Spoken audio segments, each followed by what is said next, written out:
Olá, pessoal, tudo bem? Vamos dar sequência aqui ao nosso estudo das protozooses, né? Portanto, aqui a nossa aula número 2. Na aula número 1 falamos sobre a reprodução dos protozoários e também sobre a malária, né? Discutimos diversos aspectos e depois falamos um pouquinho também sobre a anemia falciforme e no finalzinho resolvemos uma questão bastante interessante, tá ok, pessoal? Lembrando que essa sequência dessa nossa próxima aula, né, está lá também no módulo 5, capítulo 15, beleza? Então vamos lá. A próxima doença que nós vamos tratar, né, é a doença de Chagas, tudo bem, pessoal? Olha só, é importante destacar que o Brasil é um país pioneiro no que se refere, né, ao estudo de parasitoses que são tropicais, tudo bem, pessoal? Então, nós temos, por exemplo, a malária, a doença de Chagas, leishmaniose e outras doenças, inclusive até algumas virais, que são muito bem estudadas aqui no nosso Brasilzão, né, em alguns institutos. Por exemplo, o Instituto Carlos Chagas, que é pioneiro, que é top de linha, né, primeira linha mesmo no estudo aí dessas parasitoses, né?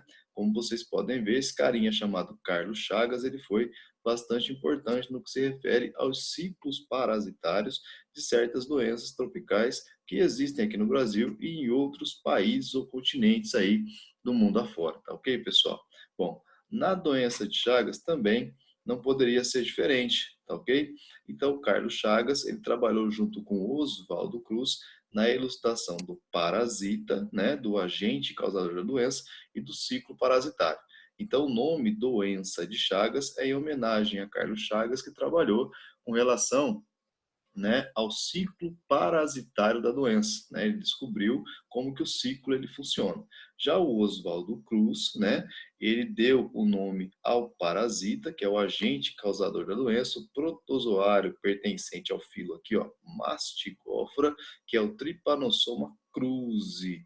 Então, cruzi, né, vem de Oswaldo Cruz. Tudo bem, pessoal? Então, aí uma homenagem, né, a dois pesquisadores aí fantásticos da história parasitária aí do nosso Brasilzão. Beleza, gente? Bom, a doença de Chagas ela é bastante conhecida, né? O agente etiológico, como eu acabei de falar para vocês, o causador da doença é o Trypanosoma cruzi, esse protozoáriozinho flagelado que vocês estão vendo aqui, tá ok, pessoal? E o hospedeiro intermediário ou o vetor é esse inseto, né, que está aqui, ó, bem no meio da tela para vocês, que é chamado popularmente de bicho-barbeiro ou chupança.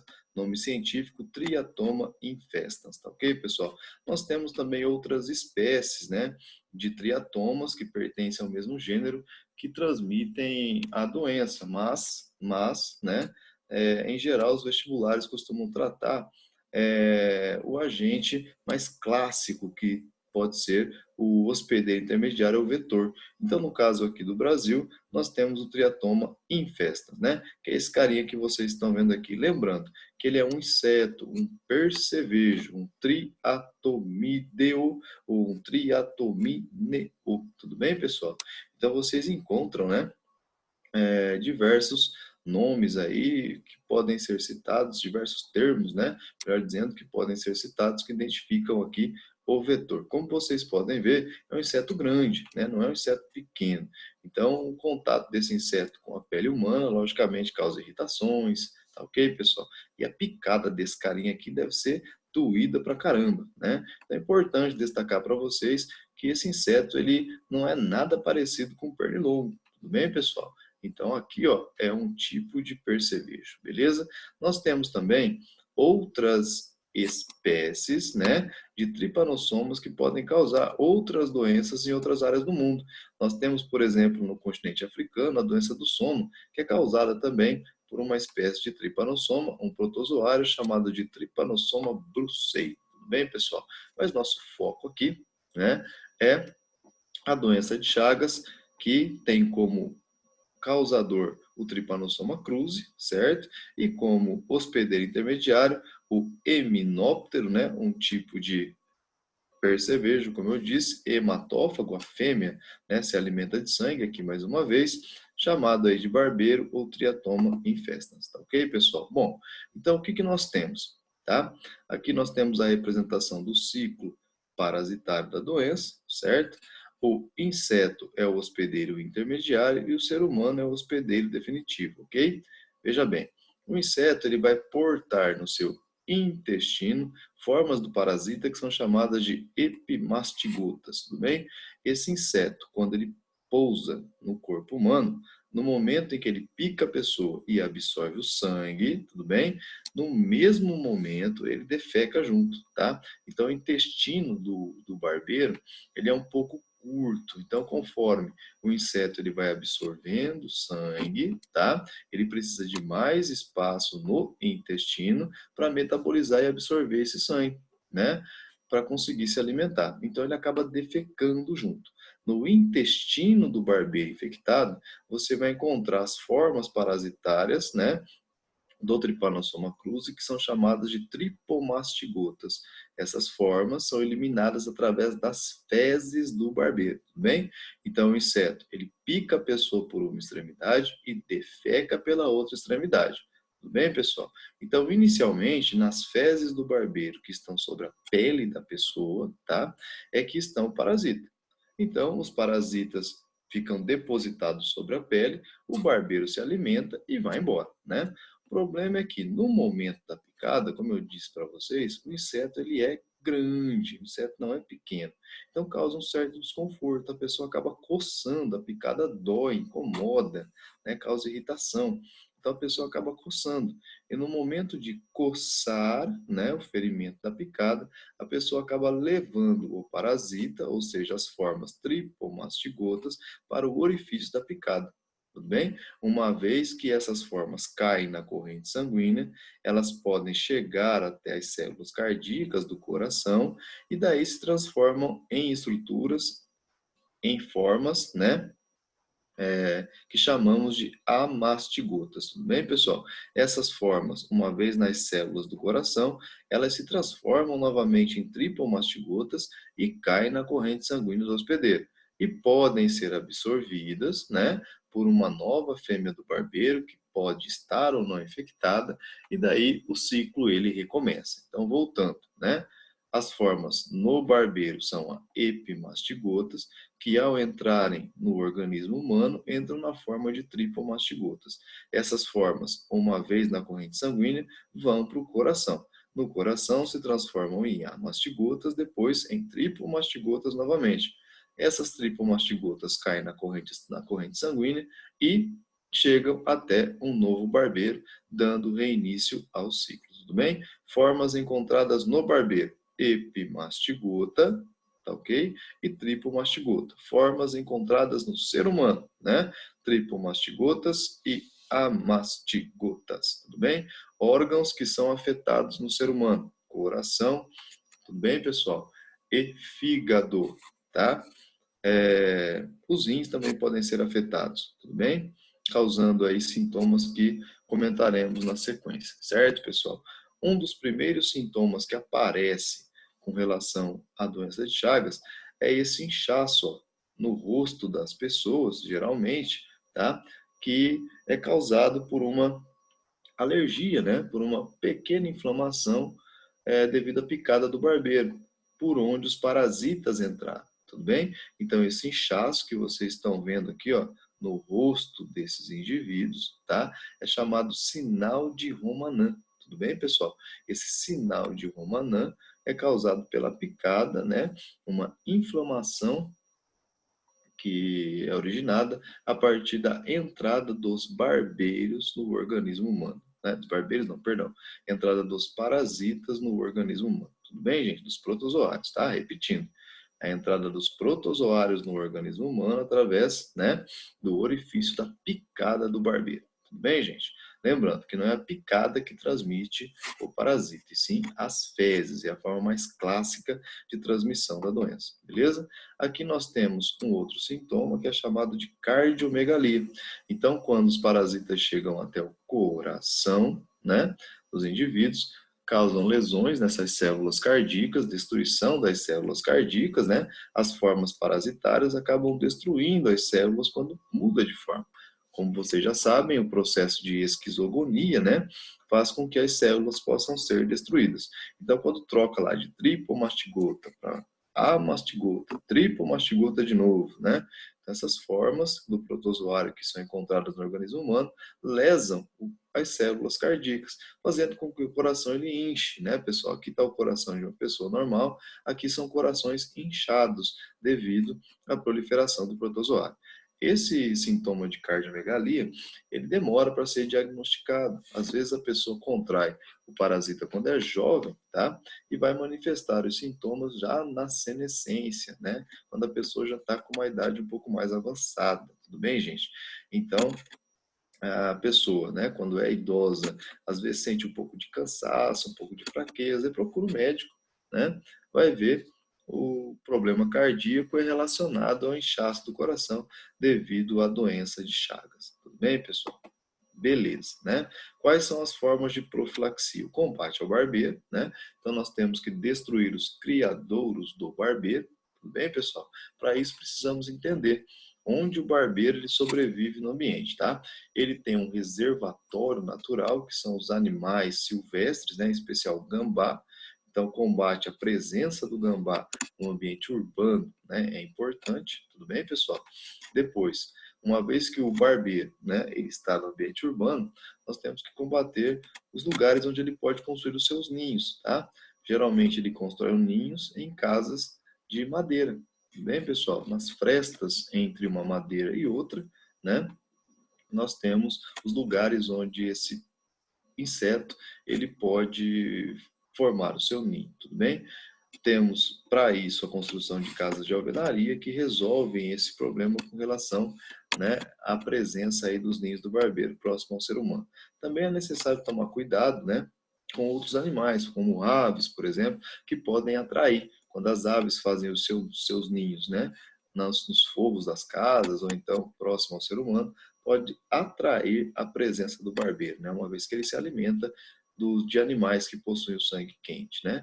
Então, outras formas também de, é, de evitar a doença está no controle da doação do sangue, né? Exames sanguíneos nos doadores, no sangue do doador, para que a parasitose não seja transmitida. Tudo bem, pessoal? Veja bem, né? A transmissão através da doação sanguínea, ela era bastante frequente até a década de 50, início de 60, tudo bem? Depois disso, o sangue ele passou a ser analisado também quanto à presença do parasita. Tudo bem, pessoal? Então, hoje em dia, praticamente é nula essa forma de transmissão. Mas a doação de sangue também, né, foi até um tempo forma de transmissão do parasita, tá? Melhoria nas habitações rurais, como eu disse para vocês, o controle da transmissão congênita, acidental e transplantes, né? Então, às vezes, né, a transmissão de mães para filhos através do contato sanguíneo e também, né, em transplantes, né, de órgãos, por exemplo, certo, pessoal? Educação sanitária e comunitária em regiões endêmicas, né? Então é necessário informar a população e ter educação sanitária para que o barbeiro não entre em contato com o ser humano, beleza? Tá. Olha só, nossa próxima doença em questão é a leishmaniose. Tudo bem, pessoal? Nós temos o Leishmania brasiliensis, causando aí a leishmaniose cutânea, tá? E nós temos o Leishmania donovani, né, causando a leishmaniose visceral. Ambos os protozoários pertencem ao filo aí Mastigófora, né? Então são flagelados, ok, pessoal? O agente transmissor ou vetor, tá?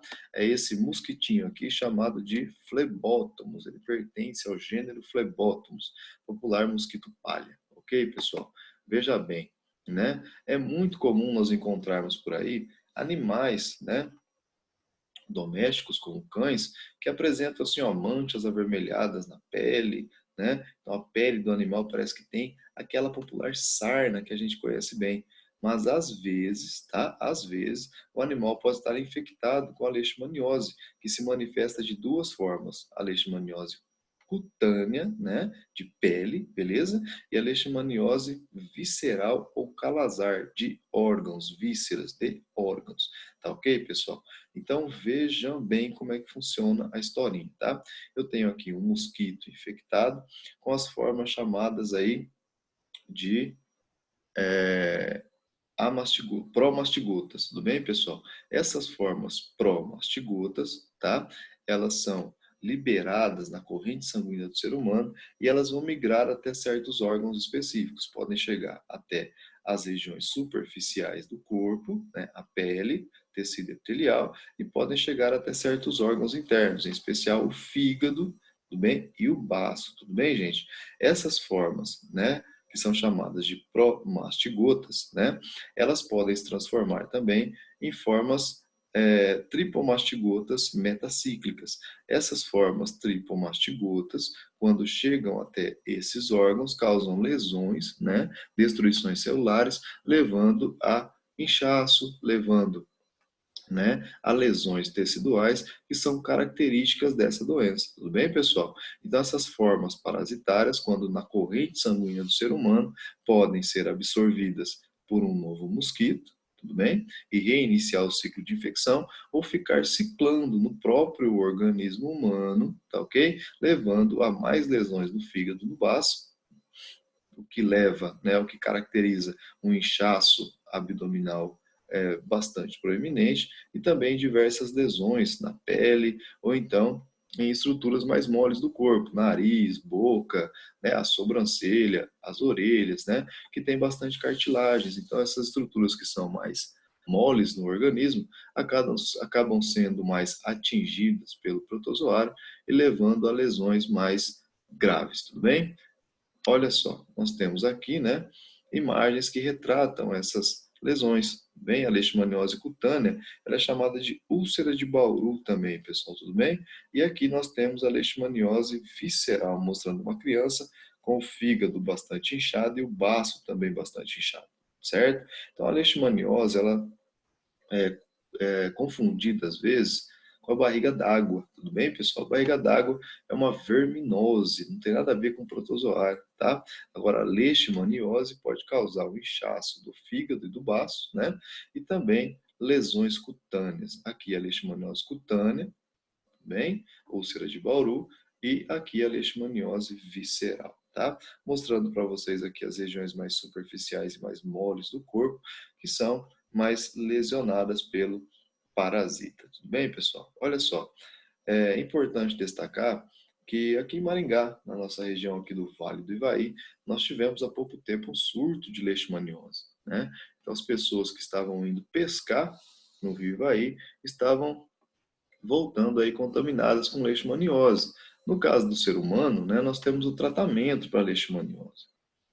Temos aí soros, né, que podem impedir, medicamentos que podem impedir a proliferação exagerada do parasita na corrente sanguínea, podendo levar até a cura do ser humano. Agora, para os animais, nós não temos cura, tudo bem, pessoal?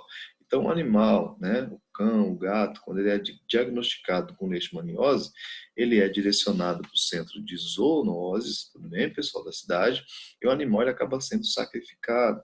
Então, é muito importante, né, se você tem o seu animal doméstico, né? O seu totozinho bonitinho que você gosta, você cuide bastante desse animal, né? Vacine o animal direitinho, né? Observe bastante, né? A superfície, né? A pele do animal, para ver se não tem nenhum problema, né? Acompanhe bem esse animal para ele não desenvolver nenhuma doença grave, porque a leishmaniose para esses animais, né? Infelizmente, ela não tem cura. O animal é sacrificado para que ele não se transforme em um ponto, né, de transmissão para o próprio ser humano. Ok, pessoal? Beleza? Aqui nós temos as outras doenças que são causadas por protozoários, né? Como eu disse para vocês que eu não iria aprofundar sobre essas doenças, os ciclos parasitários, porque, né, são doenças menos citadas nas provas. As doenças mais cascudas, assim, as mais difíceis, a gente já trabalhou, ok, pessoal? Então, se vocês tiverem alguma dúvida com relação às doenças que foram trabalhadas, quiserem saber mais alguma coisa, podem me perguntar. Eu vou estar ali no período de aula de vocês, ao vivo e a cores lá no Hangout, né? Para tirar dúvida de vocês, mas a qualquer momento vocês podem entrar em contato. Valeu? Um abraço, né? Bons estudos para vocês aí e até mais.